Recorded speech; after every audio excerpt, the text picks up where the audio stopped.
안녕하세요. 일단 여러분. 청취자 여러분, 제 소개부터 하겠습니다. 저는 그 SBS 보도국의 시작한 거예요? 경제부의 산업 IT 팀장을 맡고 있는 정호선 팀장입니다. 예전에 그 저희 선배님께서 이것머니 하실 때 저는 이제 그때 출연자로 있어서 이제 옆에 있었는데 이번에 뭐 청취자분들 아시겠지만 김범주 기자가 이제 연수를 떠나고 잠시 이제 중단을 했었는데 뭐 이것머니에 대한 그 수요가 넘친다는 그런 소문이 있어서 네. 재개를 바란다는 요구가 있다는 막 풍문이 있어서 다시 저희가 또 이 경제에 대해서 조금 얘기를 해볼 필요가 있다. 이게 뭐 살아가는 굉장히 중요한 얘기이기 때문에 다시 시작을 하기로 했습니다. 그래서 지금 한 2달여 만에 오늘 다시 만났고요. 그래서 제가 이제 앞으로는 뭐 진행이란 표현보다는 어차피 같이 다 얘기하지만 이게 좀 주제를 좀 던져보고 오늘 그 손승욱 팀장 뭐 청취자분들 이것머니 들으셨던 분들은 굉장히 강한 인상으로 남은 네, 안녕하세요. 손승욱입니다. 저 길게 소개하지 마세요. 네, 안녕하세요. 수고하세요. 손승욱입니다. 네. 그 매번 경제부에서 이것머니를 했었는데 그 이후에 자꾸 경제부가 바쁘고 이러다 보니까 경제부에서 나온 사람들이 했었어요. 그래서 취재를 한 경제부 기자를 여기에 부르는 게 점점 힘들어졌어요. 근데 이제 정선배 그러니까 산업팀장이 직접 진행을 하시니까 경제부에서 경제부 기자 부르기는 참 편해졌다라는 생각에 앞으로 그렇게 할 얘기입니다. 오늘 첫날이어서 이제 3명 왔는데 네. 가끔은 이제 그 직접 취재한 기자 불러서 의견 들어보고 네, 그런 따끈따끈한 얘기가 있으면 네. 좋을 것 같아요. 또 한 명의 멤버 한승구 기자입니다. 네, 안녕하세요. 저도 1년 만에 돌아온 것 같습니다. 재작년까지 하다가 육아휴직을 하고 1년간 여러 가지 일들을 좀 겪고 난 뒤에 올해부터 다시 출근을. 육아휴직해서 친해졌어요? 많이? 제가 아이를 보면서 이게 내가 원래 이렇게 화가 많은 사람이었나 생각이 굉장히 들고 과연 가사노동의 가치는 얼마인가에 대해 진지한 고민을 좀 해보고 그래서 그러고 뭐 돌아왔습니다. 여담입니다만은 여기는 미국, 여기는 또 유럽 뭐 이런 경험들이 네. 그 지난 연도에 있어서 조금 더 경제를 글로벌리 해석할 수 있다는 기대감을 저는 갖고 있습니다. 뭐 돌아오니까 네. 손승욱 부장을 제 직속 팀장으로 주셨더라고요.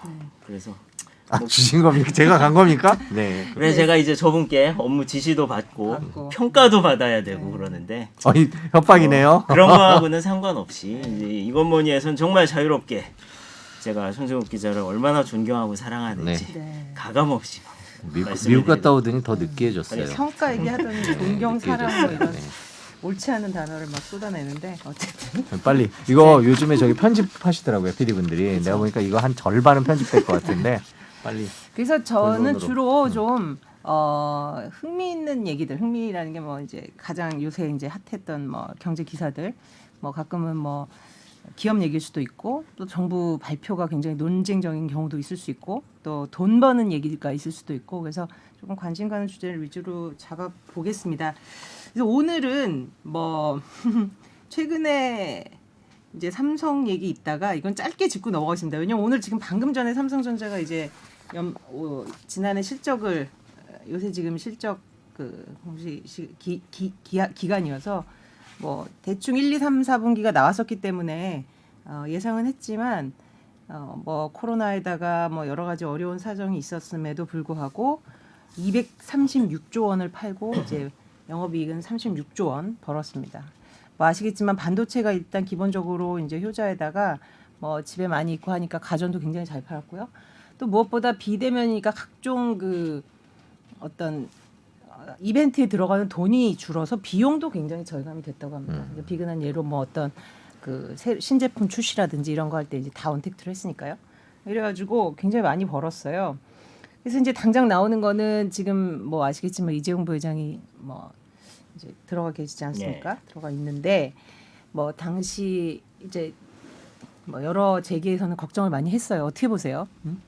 실적에 또는 투자 결정에 그게 사실 총수가 구속이 되고 형을 살고 할 때 저거 투자 결정을 누가 하느냐라는 식의 우려는 굉장히 오래됐죠. 그게 뭐 제가 기자 생활을 하면서도 예전에 뭐 현대차 뭐 그 이후에 뭐 SK도 있었고 최근에 삼성도 있었고 삼성은 뭐 선대 때도 있었고 그랬지만은 제가 그 기자 생활한 지 얼마 안 됐을 때 그때 그 구속된 총수의 기업에 다니시는 모 분께 물어본 적이 있었어요. 그래 아니 이게 적어도 이 정도 규모의 기업이라면 어느 기업이에요? 얘기하고 얘기해요. 그냥 팟캐스트인데 무슨. 네. 현대차, SK, 삼성 중에 한 네. 군데입니다. 그때는 제가 기자 생활한 지 몇 년 안 되기도 했지만 정말 상식적인 의문이었다고 전 지금도 생각해요. 아니 이 정도 기업의 규모가 총수 한 명이 들어가 있다고 해서 제대로 굴러가지 않는다고 하면 그것도 비정상적인 거 아니냐. 그 기업에는 그렇죠. 시스템이 뭐, 가동하지 않는다. 네, 그뭐 큰 문제 없죠라는 식으로 저는 이 기업은 뭐 굉장히 시스템이 잘 돼 있죠라는 저는 좋은 의도로 물어본 거였는데 그분은 정말 펄쩍 뛰시더라고. 정말 펄쩍 뛰면서 그거는 기업의 생리를 모르는 일이다라고 하면서 이제 왜 총수가 있어야 되는지에 대한 말씀을 한참을 하셨는데 그럼에도 불구하고 저는 총수 그것도 벌써 꽤 오래 전 얘기입니다. 꽤 몇 년 한참 전의 얘기긴 하지만 기본적으로 이 총수가 한 명이 들어가서 기업이 제대로 굴러가지 못한다고 하면은 그거는 정상적인 기업이 아니라는 생각은 지금도 변함이 없습니다. 어떠세요? 손은? 아니, 똑같은 의견이죠. 근데 특히 요즘에 삼성전자 주주가 네. 많잖아요. 그렇죠. 요즘에 개미가 일부 엄청 기사들 보면 저희 또 이제 김범주 기자가 없으니까 혼자 얘기하는데 일부 기사들 보면 뭐 반도체가 어떻고 뭐 세계 뭐가 어떻고 하다가 기사 뒷부분에 그래서 삼성전자 이재용 부회장 구속이 부담이다로 끝나는 기사들이 많아졌어요. 근데 최근에 삼성전자 주주들이 많아서 이제 뭐 그런 걸 노리는 건지 뭔지 모르겠는데 기본적으로 제가 볼 때는 이제 삼성전자 주식 갖고 있는 분들 다 알거든요. 이재용 부회장이 있으면 물론 이제 뭐 대규모 인수나 뭐 투자나 이런 데 있어서 조금 더 좋을 수는 있겠지만 지금 이런 죗값을 치른다고 해서 그 삼성전자가 크게 흔들리거나 문제가 생기지 않을 거라는 정도의 생각들은 다 갖고 계시고 최근 투자하실 때 이재용 부회장이 구속될 거냐 안 될 거냐를 판단해서 주식을 사신 분보다는 제가 볼 때는 반도체 뭐 이제 빅사이클이 아니라 업계에서는 슈퍼사이클이라고 슈퍼사이클은 진짜 한참을 간다는 건데 그 표현을 써도 되는지 모르겠지만 하여튼 쓰고 있으니까 그런 식의 이야기들과 삼성전자가 최근에 파운드리와 관련된 투자들 뭐 인텔 얘기부터 시작해갖고 지금 점점 파운드리가 늘어가면서 삼성전자는 어디까지 갈 것이냐 또 미국의 새로 공장 확장하는 문제 이런 것들을 다 감안해서 투자를 하시는 거거든요. 근데 자꾸 일부 언론에서 또 언론 가면 안 돼. 일부 언론에서 그런 식으로 자꾸 기사를 이렇게 뭐 몰고 가는 경향이 있어서 조금 저는 눈살을 개인적으로 저는 찌푸리긴 그런 했어요. 생각은 들어요. 그러니까 이제 일단 단기 실적 그 당해년도 실적이 자기 책임이 되고 자기 실적이 되는 그 CEO 같은 경우에 직업 CEO 같은 경우는 사실은 뭐 한 10년을 내다본 M&A를 결정을 하기는 쉽지는 않겠죠, 그렇죠? 그래서 이제 같이 결정을 할 때 이제 뭐 오너의 제가라는 표현 굉장히 싫어하는데 어쨌든 그런 면이 있죠. 네, 그런 면은 있을 수 있어요. 그래서 옛날에 뭐 하만이라든지 이번에도 보면 LG가 이제 구광모 체제 들어선 후에 뭐 전장 기업하고 뭐 지분 인수하고 이런 것들을 보면 사실 단기간 실적으로 이어지진 않을 수 있죠. 그래서 그런 부분은 약간은 이해는 가요. 아마 그 펄쩍 뛴 부분이 아마 그럴 것 같은데 근데 제가 오늘 실적 발표하면서 이 삼성전자 이걸 읽어보니까 좀 재밌는 게 있어. 다들 애널들은 다 반도체 슈퍼사이클 호실적을 전망했는데 삼성은 아니다. 실적이 둔화될 거라는 예상. 그러니까 이게 메시지를 낼 때 약간 이게 조심스러운 거예요. 그러니까 왜냐하면 보통은 자기 기업이 이런 어려움에도 불구하고 잘 될 것이다라는 메시지를 조금 더 내세우는데 오늘 보면 환율도 그렇고 미중 무역 전쟁도 그렇고 반도체도 사실 뭐 슈퍼사이클일지 잘 모른다면서 조심스러운 전망을 내놓는 거예요. 부회장님 들어가 계신데 잘 될 아니, 거라고 그러니까 얘기할 사실 수 들어가 없잖아요. 계신데 우리는 뭐 거기에 영향 없이 잘 될 거예요라고는 이제 공식적으로는 말을 못 하는 거죠. 근데 그렇죠. 근데 아니, 그런 근데 뉘앙스를 약간 근데 느꼈어요. 환율 문제는 조금 있을 수 있어요. 네. 환율 문제 있을 수 있고 미중 무역 전쟁도 지금 뭐 미국에 공장을 짓고 있기는 하지만 지금 중국이냐 미국이냐 선택을 해야 되는 순간이 바이든 행정부 때 올 우려가 뭐 이건 다 근거는 있는데 그렇다고 네. 해서 실적이 어둡다라고 볼 거 이는 정도는 아닌 것 조금 같아요. 과하죠. 사실 그 대규모 M&A를 얘기하는 게 이제 그 총수 부재 시에 가장 우려되는 점으로 가장 그 흔하게 언급되는 부분이죠. 이게 그런 대규모 투자 결정을 하기 어려우니까 총수는 있어야 된다라고 이제 얘기할 수도 있는데, 근데 한편으로 보면은 오늘 지금 실적 발표하고 컨퍼런스 콜 하고 있잖아요. 삼성이 지금. 저희가 지금 근데 목요일 날 녹음을 하고 예, 있죠. 그 M&A를 지금 뭐 준비를 하고 있는 게 있다라는 식으로 지금 뭐 발표가 방금 그렇죠. 나온 모양이에요. 맞아요. 그래서 그런 것들도 그리고 이제 뭐 미국의 지금 반도체 공장 세운다 그 부분에 대한 얘기가 많잖아요, 사실은. 근데 이게 보니까 미국도 워낙 러브콜을 이제 세게 하고 있기 때문에 이게 뭐 그리고 이제 삼성전자 입장에서도 이제 생산 설비를 늘리는 부분이 이제 이 서로의 요구가 맞닿으면은 사실 이거는 뭐 옥중 경영까지 갈 필요는 없을 거다 뭐 이런 생각도 들어요. 근데 며칠 전에 뭐 메시지를 메시지 냈죠. 나왔죠. 뭐 그 보면 이제 삼성은 삼성의 길을 가야 된다 그렇죠. 이런 얘기를 했고 투자와 고용 창출이라는 맞아요. 기업의 본분에도 충실해야 한다. 맞습니다. 그래서 하여튼 우리 기자들의 느낌은 물론 언론이 뭐 전부가 다 그렇게 쓰는 건 아니지만 약간은 이제 우려에 섞인 시선을 같이 보내곤 하는데 조금 그런 것에서 또 한 번 더 이 기업들이 우리 기업들이 이제 도약을 해야 된다라는 생각도 듭니다. 예. 저는 뭐 그 연장선에서 그렇죠. 삼성 얘기를 너무 오래 하면 또 네.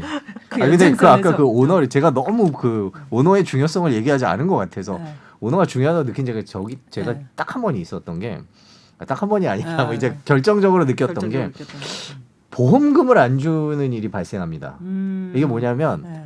이제 각 삼성그룹의 금융사 쪽의 사장단은 이제 회장이 그 안에 감옥에 가 있으면 자기가 뭘 비전을 제시하고 이게 아니라 그냥 오로지 실적으로 승부를 할 수밖에 없어요. 그래서 더 조이는 거예요. 그렇죠. 숫자적 숫자로 수치를. 숫자로 단기간에만 막 급급한 거죠. 이제 그거는 뭐 물론 당시 그 업계의 해석이긴 했습니다만 충분히 그럴 가능성이 있었고 실제로 약간 실적들이 좋아지는 것들이 그 CEO들은 연임이나 혹은 뭐 그걸 위해서 단기간에 이렇게 집중해야 되는 경우가 있어서 아까 정원 선배 말한 대로 이제 길게 보는 투자 같은 거는 약간의 차질이 있을 수는 있는데 저는 개인적으로 뭐 금융사에선 그런 일이 있을 수 있지만 삼성전자 같이 전 세계가 보고 있는 회사고 세계 1위 회사라면 뭐 그러지는 않을 거다라고 이재용 부회장도 오히려 조금 그런 생각합니다. 부분을 불식하는 모습을 보여줬으면 좋겠어요. 그럼요. 네. 네. 그래서 뭐 우리 삼성이라는 그 대기업이 그야말로 글로벌 기업인데 이 본인이 사실 사과도 했고 좀 자신 때문에 어떤 기업의 불이익이 가는 부분에 대해서 우려도 했기 때문에 그렇지 않은 결론으로 이어졌으면 하는 바람입니다. 그런 맥락에서 그 오랫동안 그 스마트폰을 놓지 못했던 그야말로 네. 저희가 이제 그 사실 경제부를 같이 하면서도 항상 그 실적이 나올 때마다 뭐 약간 같이 가슴 안타까웠죠. 아파했던 네. 모바일 사업부는 네.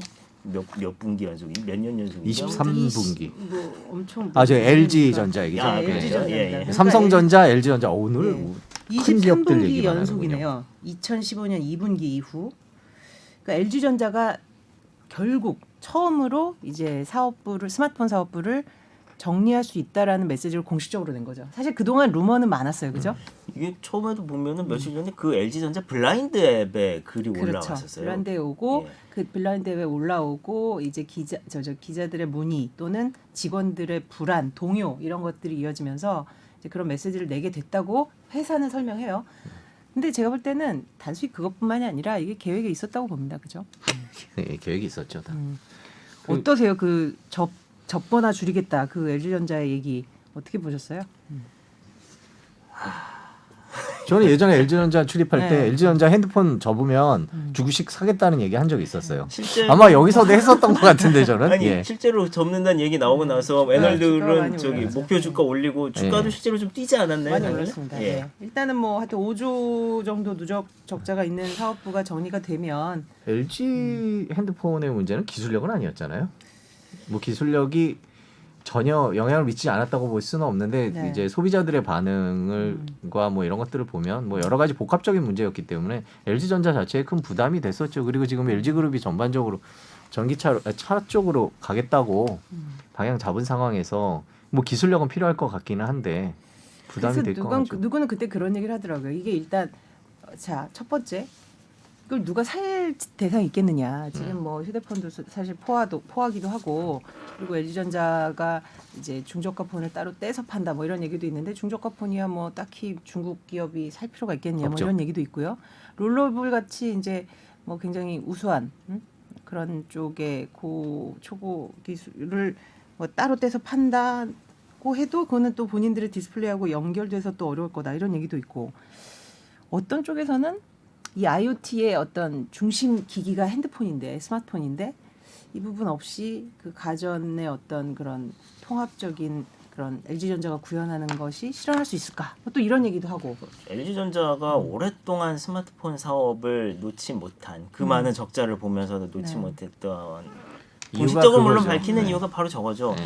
가전들 지금이야 뭐 전화하고 인터넷하고 뭐 이런 거지만 나중에는 이제 뭐 사물 인터넷 시대 집안의 모든 가전들을 컨트롤하는데 그게 이제 스마트폰이 될 거다. 그러면은 우리는 가전 사업을 하면서도 이걸 놓을 수 없다라는 게 이제 오랫동안 얘기를 해왔던 부분인데 그럼에도 불구하고 그 경쟁력을 갖추기에는 사실 이제 솔직히 얘기하면은 다시 점유율을 키운다거나 하기는 약간 좀 너무 어려워 오랫동안 보였죠. 지금 전 세계 점유율이 한 2%대 정도이기 예, 때문에 계속 떨어지는 북미 추세이기도 15%를 하고. 항상 강조합니다. LG. 그렇죠. 예. 우리 국내에서는 한 9% 뭐 이런데 그래서 그런 부분이 아마 비용 부담으로 계속 작용하고 근데 제가 또 아는 LG전자의 모 임원은 또 그런 말은 하더라고요. 자꾸 그렇게 기사를 쓰는데 생각해 보세요. 삼성 갤럭시가 IoT 때문에 또 팔리는 건 아니지 않습니까? 그러니까 애플은 사실 굉장히 폐쇄적이잖아요. 네. OX가 그렇기 때문에 애플이 갖고 있는 그 어떤 특별한 부분이 있는데 그러니까 생태계가 폐쇄적일수록 그 부분을 놓으면은 굉장히 이제 어떤 타격이 생기는데 뭐 IoT에서 LG 폰이 없다고 해서 과연 LG전자의 그런 것들이 구현이 안 될까 그런 질문을 던지는데 또 듣고 보면 또 그럴 것 같기도 저는 해요. 사실 오늘 제가 그 말씀을 드리려고 네. 했었어요. 이게 단말기 그러니까 이 집안에서 어쨌든 뭐 사물 인터넷이나 뭐다 해서 연결을 해서 쓴다고 하는데 그럼 그게 꼭 단말기가 있어야 그러네요. 쓸 수 있는 문제냐. 이게 어쨌든 애플 iOS 말고는 다 안드로이드 기반으로 해서 좀 뭐 지금 점유율 추락한 뭐 노키아니 아니면 저 중국의 어디 뭐 화웨이 샤오미니 아니면 갤럭시 뭐 LG 전부 다 iOS가 아니라 안드로이드를 기반으로 쓰고 있는데 그러면 그게 단말기가 중요한 거냐 아니면 안드로이드 플랫폼에서 그걸 구현해낼 수 있는 앱과 기술이 중요한 거냐라고 생각해 보면은 저는 후자로도 오히려 가능성은 있다고 보거든요. 사실 가전에서는 LG가 정말 혁신적인 모습들을 많이 보여온 거는 맞습니다. 뭐 스타일러나 이런 거는 그 세상에 없던 가전을 만들어서 가정에 지금 뭐 필수 가전으로 신혼 부부들 필수 가전으로 들어온 그런 비싼데. 고가 제품을 건조기? 네. 네. 건조기. 맞아요. 아무튼 그래서 가전에서는 분명히 영향력이 있는데 이거를 꼭 핸드폰 단말기가 있어야 그걸 제대로 쓸 수 있다? 그 생각부터 좀 다시 해볼 필요가 있다라는 거죠. 저 똑같은 생각한 게 이제 플랫폼 얘기인데 휴대폰이 테슬라 얘기를 한번 해볼게요. 테슬라가 플랫폼 기업이 될 수 있다라는 거. 애플이 플랫폼을 더 확장시키기 위해서 자동차로 진출할 수도 있다라는 뭐 여러 가지 플랫폼에 얽힌 여러 가지 뭐 추론들이 있고 그 유튜브 상에서도 많은 얘기들이 오가고 있는 상황에서 LG가 핸드폰을 고수하면서 플랫폼을 잡겠다고 얘기할 필요는 없다라는 건 이미 전 세계적으로 다 입증이 된 거죠. 그러니까 너무 오래 잡고 있었던 거죠. 그러니까 LG가 대신에 기반 기술은 포기하지 않겠다. 제가 또 어제 간만에 또 선배가 이렇게 이거를 얘기할까 한다 그래갖고 어제 세게 취재했거든요. 한 2시간 취재했어요. 근데 빨리 들려줘. 근데 아니 요거 말고 다른 것까지. 것까지. 근데 이 LG 관계자 얘기가 오랜만에 전화 걸어가서 취재하니까 왜 이러냐고 갑자기 이러는데 왜냐면 제가 지금 탐사부에 있으니까 뭔가 취재하는 왜 그걸 물어보냐고 그러던데 하여튼 기반 기술은 가져간다는 거거든요. LG U+도 있기 때문에 통신과 관련된 건 계속하고 IoT도 네트워크 베이스로 계속 갖고 간다라는 게 기본 입장이거든요. 그러니까 LG가 플랫폼을 포기한 건 아니에요. 그래서 그리고 지금 LG가 슬쩍 얘기하는데 우리는 지금 6G 6G라 그래야 되나? 뭐라 그래요? 5G니까 5G, 6G라고 6G. 그래야 6G라 그러던데 하여튼 그 6G를 연구하고 있다 이렇게 얘기를 하고 있거든요. 이런 연구 기반들까지 팔지는 않겠다는 거예요. 그러니까 중요한 얘기네요, 그죠?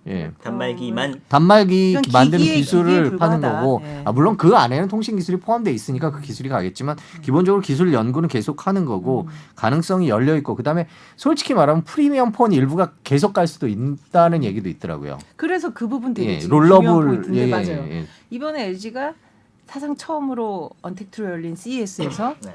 그 롤러블 폰을 그 반응 선보이지 좋았잖아요. 않았습니까? 이렇게 치 그렇죠. 열리고. 예. 굉장히 짧은 영상이어서 그게 조금 아쉬운데 그 사실 상반기에 내놓겠다고 처음에 그랬다가 지금 이제 하반기로 약간 미뤄졌는데 그 굉장히 반응이 좋았어요. 그래서 근데 왜 이 시기에 한 열흘 정도 지난 이 시기에 철수 매각 뭐 이런 얘기를 공식적으로 인정을 했을까? 혹시 빈그룹 베트남 빈그룹 얘기가 이제 제일 많이 맞아, 나오는데 있었죠. 예. 뭐 그쪽에 일부를 팔고 그냥 기술을 일부 가져가려는 거 아닐까라는 게 증권사 쪽에서의 네. 생각은 그런 것 같더라고요. 그래서 뭐 일부에서는 뭐 매각 전에 기업 가치를 높이려고 했다. 근데 그렇게까지 보기에는 조금 억지가 있는 것 같고 어쨌든 롤러볼포는 꾸준히 지금 개발했던 단계이기 때문에 이제 기술 개발은 계속하겠다. 이제 그렇게 지금 공식적인 입장은 그렇더라고요. 근데 이제 인력이 구조조정이 되고 막 이럴 경우에 지금 LG전자에 한 3,700명 이렇게 나와 있거든요. 네, 옛날에 3,700. 한때 이제 10,000명까지 있다가 계속 줄었어요. 그렇죠. 근데 이제 핵심 인력이 그것만 한다고 해도 좀 그 지속적인 기술 개발이라든지 신제품 출시로 이어지기가 쉬울까? 근데 그 LG 저는 개인적 여기서부터 개인적 내피셜인데 LG가 계속 마그나 통해서 자동차 만들고 뭐 이렇게 각종 전장 부품들을 만들고 인수를 하고 이런 일련의 과정을 보면은 LG전자가 자동차를 만들겠다라고 선언할 가능성은 그렇게 높지는 않지만 하여튼지 간에 자동차를 거의 턴키 방식으로 다른 기업들과 손잡고 만들겠다라는 의지는 있는데 그 속에서 LG전자가 핸드폰 쪽에서 갖고 있는 통신 기술이나 이런 것들이 그냥 버려지지는 않을 것 것이다. 같아요. 어떤 그렇죠. 식으로든 이제 쓰일 것 엔진 같은데. 베이스 차에서 어떤 조립 베이스의 차로 가면 그야말로 차도 이제 OEM 방식이라든지 이런 부분으로 전환될 거라는 전망이 이미 많기 때문에 뭐 그것도 나중에 한번 다뤄봐야죠. 우리 애플카 때문에 현대차 주식이 막 이제 수식 상승하고 그 이후에도 이제 굉장히 관심을 받고 있는데 현대차가 지금 고민하는 거는 이게 애플의 어떤 부품 조립 기업으로 전락하는 게 아니냐. 우리도 이제 전기차가 굉장히 중요한데 뭐 이런 것도 생각하고 있다고 하니 그런 부분도 나중에 한번 현대차는 진짜 할 얘기가 많아요. 제가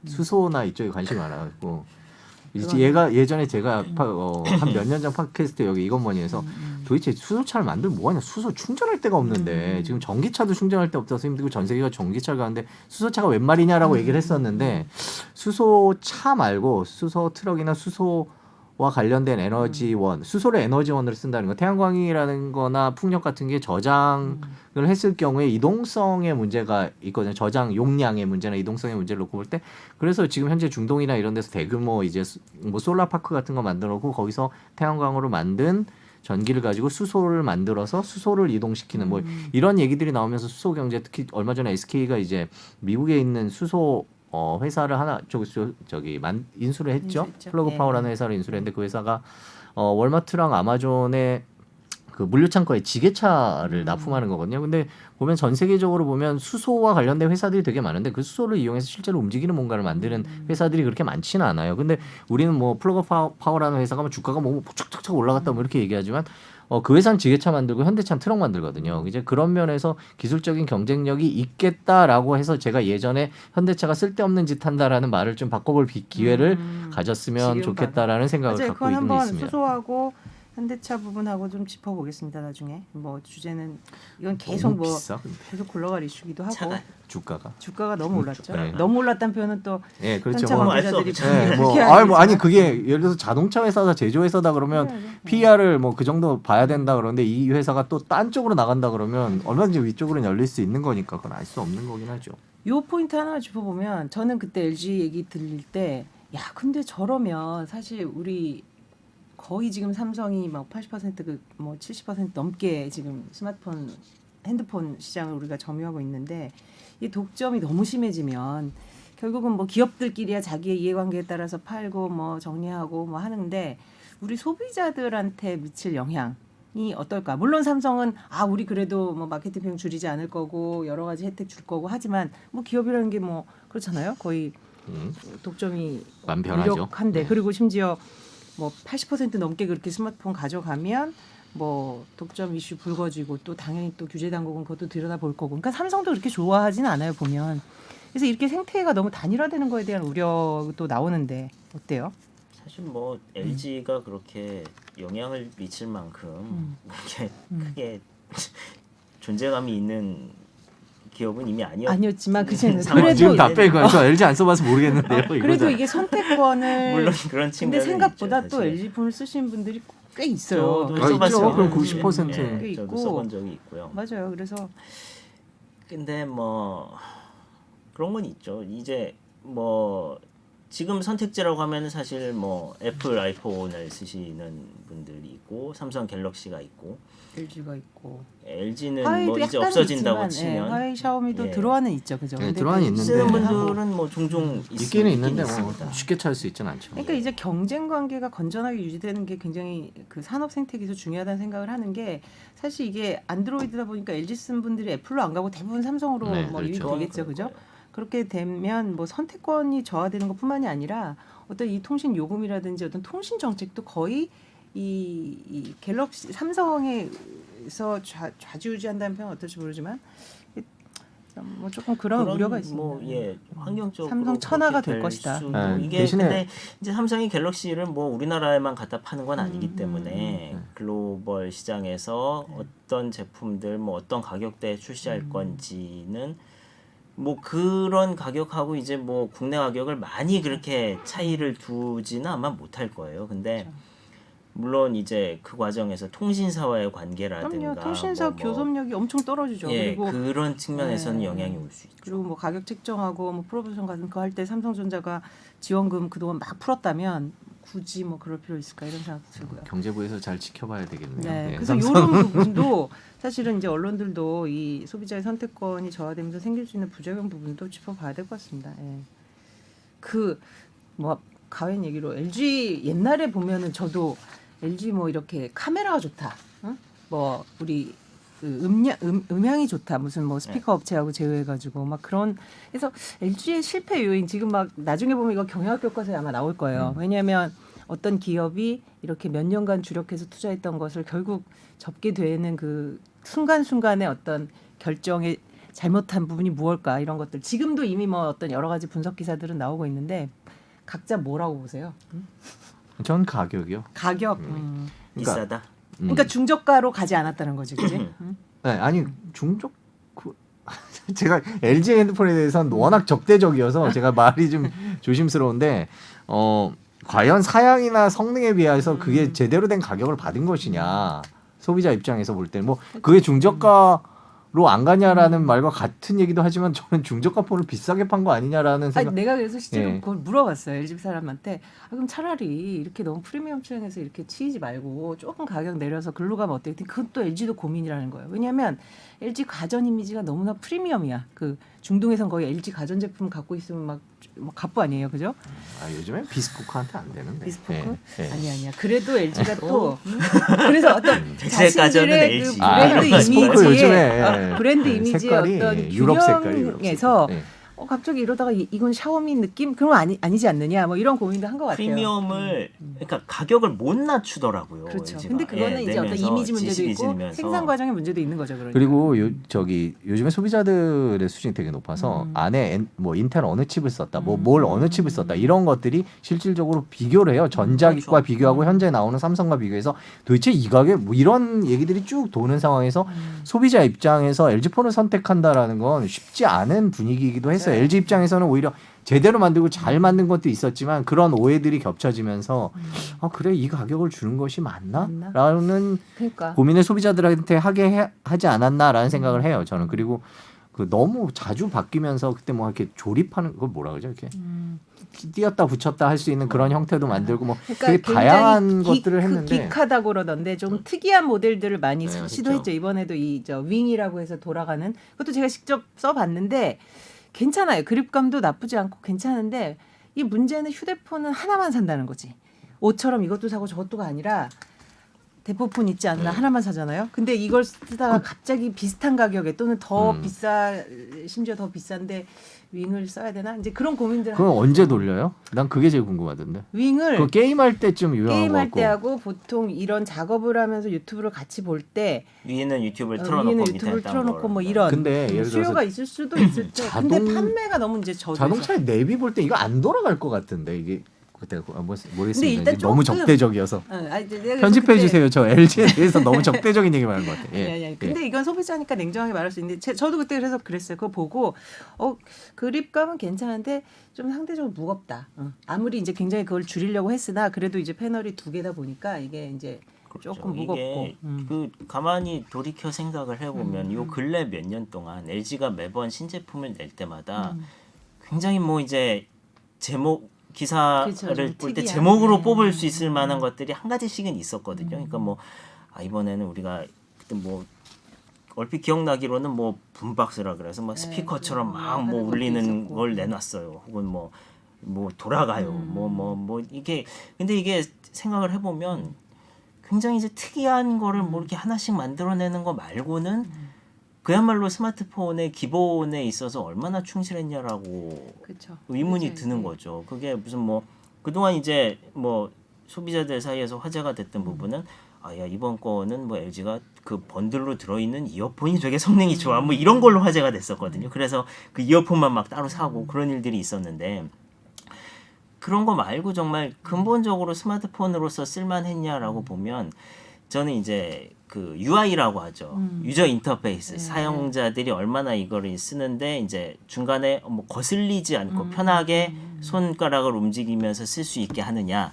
뭐 이런 부분들이라든가 아주 사소한 그런 편의. 그다음에 그 시스템에 이게 이 조그만 기계 안에 5만 가지 부품을 다 집어넣다 보면 얘네들끼리 서로 간섭이 일어나지 않게 하고 어떻게 배치를 해야 열이 덜 나는지 그래서 얼마나 이제 안정성이 떨어지는지 이런 것들이 아주 핵심적인 기술이 되는데 그런 면에서 보면은 삼성보다 더 낫지는 못했다. 안정성이 확실히 그렇죠. 떨어진다라는 그런 것들이 느낌이 이제 받았죠. 복합적으로 영향을 미친 것 같고 어쨌든 이제 저희 기자들도 이걸 전달하면서 좀 뭐 안타깝기도 했고 왜 이런 그래도 경쟁력 있는 기업이 결국 이렇게까지 이제 가져왔을까.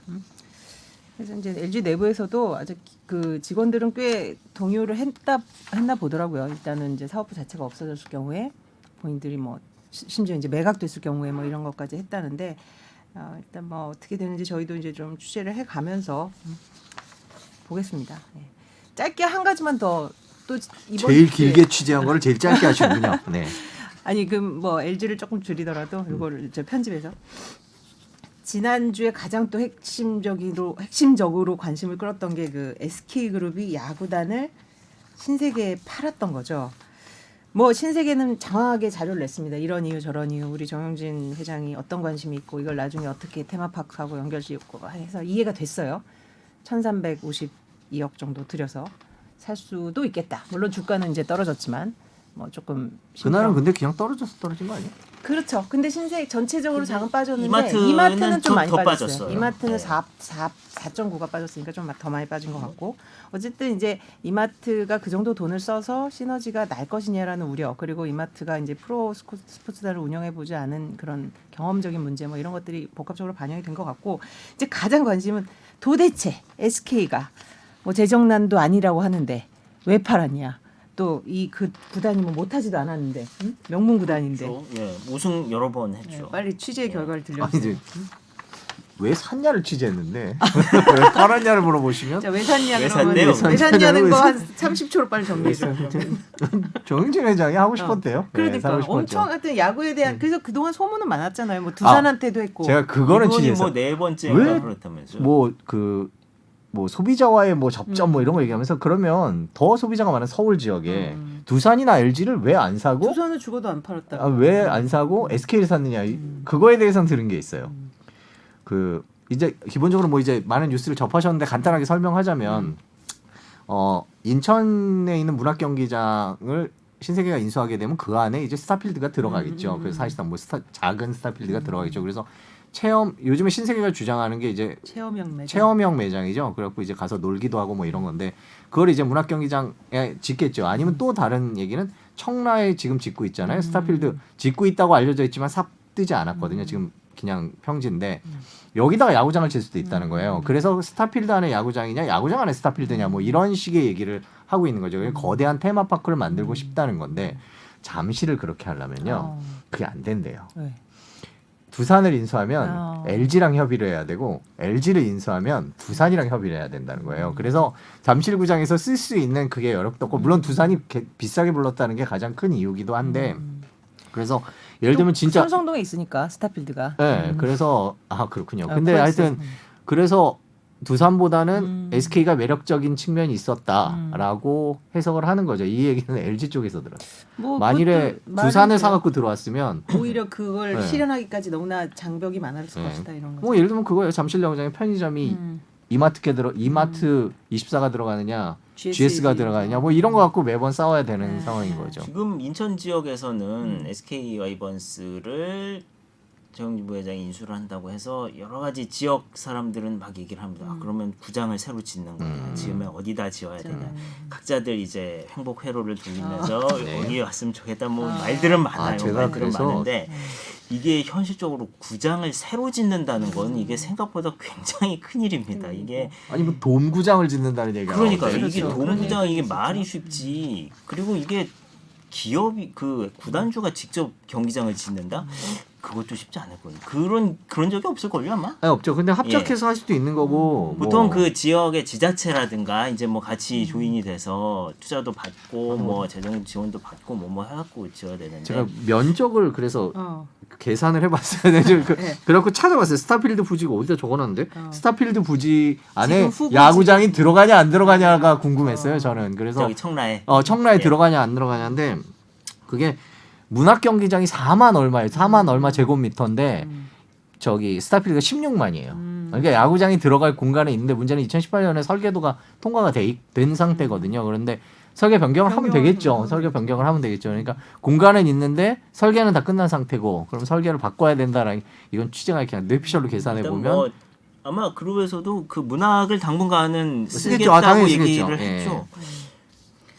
그래서 그래서 그 문학구장이 야구장 중에서는 비교적 이제 나중에 지어지고 그래서 뭐 그렇게 나쁘거나 네, 그렇진 않죠. 노되거나 하지도 않습니다. 근데 그건 뭐 맞아요? 야구 팬이 뭐 여성도 늘어나고 해서 이마트 신세계 팬과 겹친다. 그런 해석을 했던데 신세계 측에서 그렇게 봐야 될까요? 뭐 전혀 틀린 건 아닌데 오히려 그런 측면 야구 팬에 대한 관심을 놓고 본다면 그 제가 어제 들은 거 중에 가장 설득력 있는 말은 그거였어요. 이마트는 온라인도 잘 되지만 오프라인이 고민이잖아요. 솔직히 지금 오프라인 특히 그쵸. 코로나 이후 세상에서 오프라인이 고민인데 이 야구 팬들은 오프라인 팬들이 많아요. 그러니까 나온다 야구 이거죠. 나오는 분들이라는 거죠. 그래서 그분들은 경기장으로 나오는 거고 그 경기장과 스타필드 같은 시설이 같이 있을 경우에 우리는 그분들을 손님으로 맞을 수 있다라는 측면 그리고 그분들은 적극적 온라인 활동이 또 소극적인 분들이 아니에요. 골수 팬들 보시면 온라인 활동도 되게 활발하게 하거든요. 그러니까 온라인 오프라인에서 좀 적극적인 분들이 주로 야구 팬들이 많고 그게 젊은 층이 많다면 온라인 오프라인을 다 갖고 있는 이마트 신세계 입장에서는 이 팬들과 우리가 그 야구단을 인수하는 것들이 이 팬들과의 접점을 더 넓히고 더 뭐라고 일종의 마니아를 만들 수 있는 그런 그리고 계기도 될 수 있다라고 얘기를 하더라고요. 근데 생각해 보면 야구 팬들은 확실히 저는 초성도가 SK는 있으니까. 아닙니다만은 네. 그 야구장에 가고 이런 것들을 틈만 나면 가니까 그러면 그런 측면에서 뭐 그럴 수 유통기업이면은 스포츠 특히 오프라인 매력적일 스포츠하고 수 있어요. 이것저것 연계해서 해볼 수 있는 것들은 뭐 생각해 보면은 자 있을 그러면 것 같은데요. 자 그러니까 그동안 이제 야구단 인수에 그렇게 관심을 보였기 때문에 이마트 등장은 뭐 그닥 큰 뉴스가 아니었는데 그런데 재정 튼실한데도 왜 SK가 야구단을 정리했을까?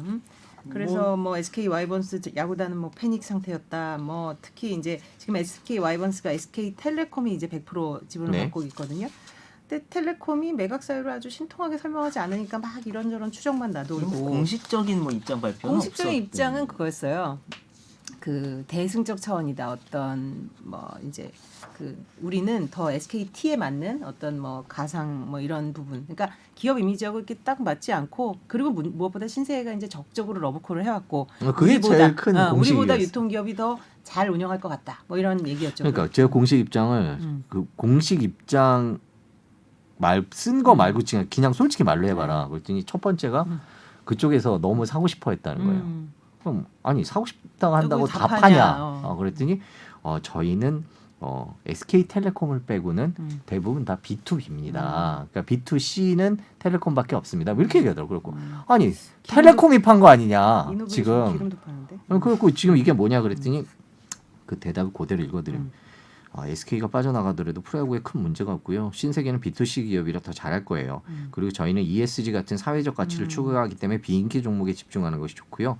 프로야구는 또 프로야구 측면에서는 새로 들어오면 기금을 내니까 그것도 좋아요. 그러니까 모두가 윈윈인데 우리가 반대할 이유가 뭐 있겠습니까? 그럼 사회 비인기 종목에 집중하지 않는 기업이 있느냐라고 또 다른 재계 관계자의 말을 빌어서 물어봤더니 정말 많이 하는데 더 많이 할 거라는 거죠. 근데 지금도 뭐 펜싱이나 네, 수영 뭐 이런 거 하죠. 핸드볼 이런 거. 예, 핸드볼 협회장이죠 지금. 그리고 빙상도 하고 그러는데 그래갖고 물어봤죠. 아니 ESG 중에 이게 뭐에 해당되냐? 소셜에 해당된다는 거예요. 그렇죠. 네, 그래서 사회 공헌. 사회 공헌 측면에서 우리는 뭐 장애인 스포츠라든지 비인기 스포츠에 더 많은 투자를 할 거다 이렇게 얘기를 하더라고요.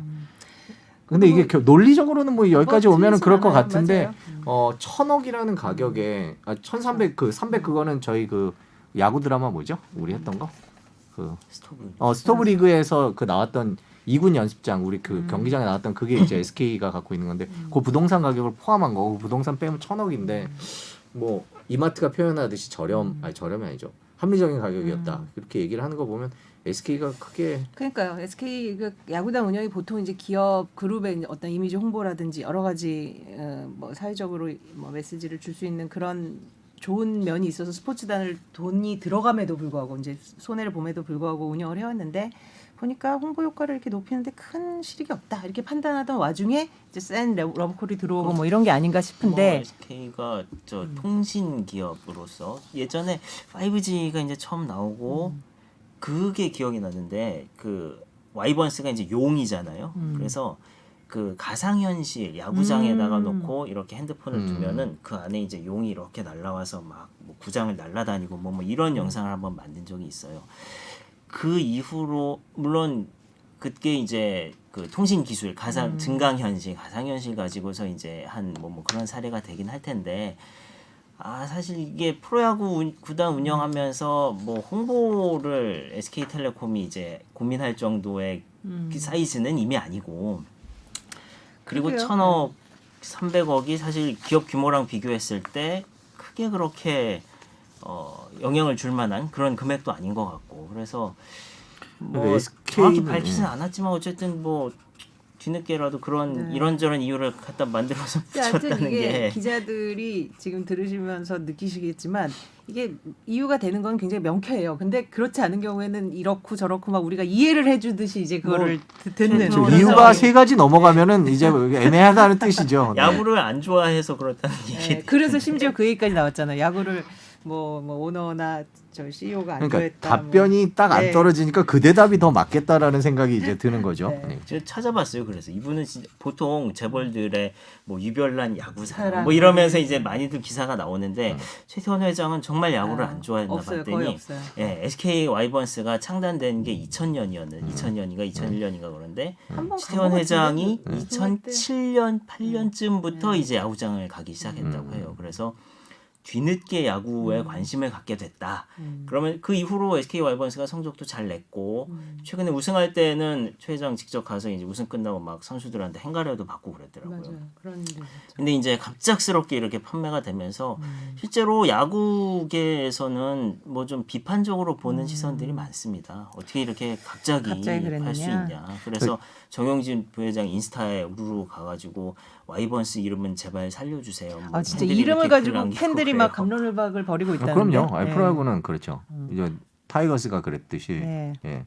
와이번스가 그런데 그 SK 입장에서도 보면은 가장 조심스러워하는 게 그건 것 같아요. 야구를 그렇게 쉽게 야구단을 팔았다라는 이미지 그런 거를 그러니까 계속 전화를 걸어서 이유를 물어보고 할 때마다 그 이유는 설명 안 하고 그거에 대한 걱정, 우려 이렇게 비칠까봐 얘기를 못한다 뭐 이런 얘기들을 하는 걸 봐서는 그게 제일 신경 쓰이는 대목이고 실제로 그렇기도 하고요. 근데 뭐 이제 이마트가 열의가 있으니까 뭐 잘 운영을 할 거라고 보고 저희는 하여튼 조금 더 뭐 뒷얘기가 있는지가 정말 궁금해서 취재가 되면 이 시간을 통해서 알려드리도록 하겠습니다. 오늘 뭐 첫 시간이었는데 오랜만에 시작한 첫 시간이었는데 삼성, SK, LG 세 그룹 얘기를 통해서 뭐 이것저것 돌아가는 얘기 해봤습니다. 그래서 다음 주에는 저희가 또 어떤 취재 기자들을 또 모셔서 조금 직접 생생한 얘기도 듣기도 하고 또 청취자들 반응을 봐서 아 이런 거 궁금해하신다 하면 얘기도 하고 또 손승욱 기자가 강점인 재테크도 좀 더 왜 저희 무슨 그런 얘기는 대외적 저희 회사 분들도 듣기 때문에 그래요? 안 됩니다. 손승욱 기자가 돈을 뭐 잘 남들이 들으시면 되게 많이 번지 알겠어요. 아 그렇지 돈을 않습니다. 잘 번다는 강점이 아니라 예. 많이 알고 있다 뭐 이런. 예, 예, 그렇죠. 뭐 아는 벌지는 것과 못합니다. 실행은 또 예, 다르니까. 예. 또 손승욱 아 네. 정섭이 얘기하면 안 되겠네. 예. 아니에요. 네. 농담. 하여튼 다들 지금 눈 많이 오네요. 오늘 목요일입니다. 눈 많이 오는데 조심하시고 저희는 다음 주에 또 뵙겠습니다. 고맙습니다. 감사합니다. 네, 감사합니다.